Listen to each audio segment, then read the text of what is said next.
Hi, my name is Angel. I'm going to be talking about working hours. Okay, so in the U.S. it is a norm to work from 9 to 5, Monday through Friday, so that's 40 hours a week. However, new data suggests that the new average working hours is 47 hours a week. That's 2,444 hours a year. Americans work 137 more hours on average compared to the rest of the world. Today I'm going to be addressing the claim that 40 hours of work a week is an unreasonable amount of work to be a functioning member to society. I have researched both sides of this controversy, and the need to change the average working hours to less than 40 hours a week is a stronger argument. Okay, so first I'm going to tell you the negative effects working more than 40 hours a week has to oneself, the effect that it has on the safety of others, and the risk that employers face when workers work overtime. Overtime is the act of working a time in addition to what is assigned. Working over 40 hours a week leads to increased health problems.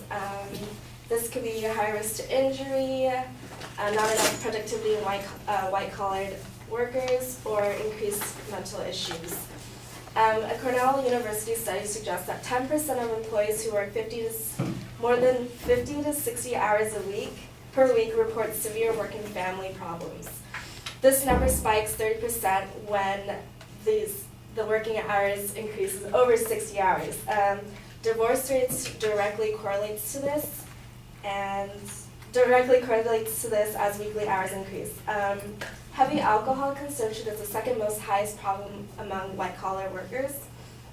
A Canadian study by Dr. Shields showed that workers who increased their work hours from 40 hours to more than 40 hours a week and experienced an increase in tobacco and alcohol consumption, resulting to weight increase among men and increase in depression among women.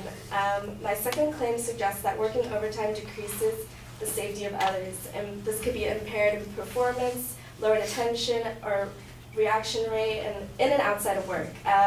Increase in mistakes in medical jobs is a factor that highly happens a lot. It's just that we don't know about it because we don't know how they're feeling or what their working condition is like. A German study by Dr. Kirkaldy showed that doctors who worked over 48 hours a week were 5 times more likely to have driving accidents. If they're a danger when driving, what makes you think that they won't have a mistake when they're performing surgeries or assigning wrong prescription, and so on.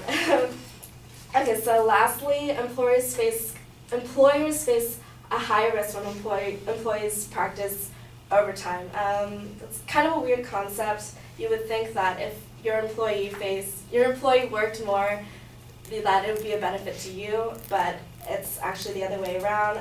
A study states that performance decreases by as much as 25% when 60 or more hours are worked in a week.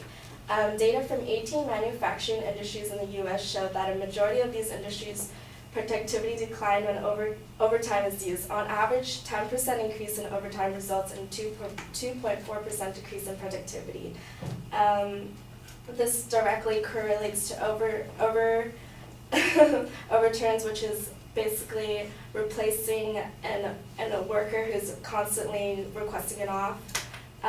Increased absenteeism, which is the act of regularly staying away from work because solely due to fatigue or people simply needing to take time off.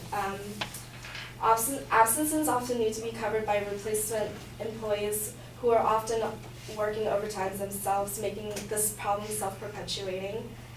In the big picture, working overtime has a negative effect on everyone, the employers, their families, and oneself.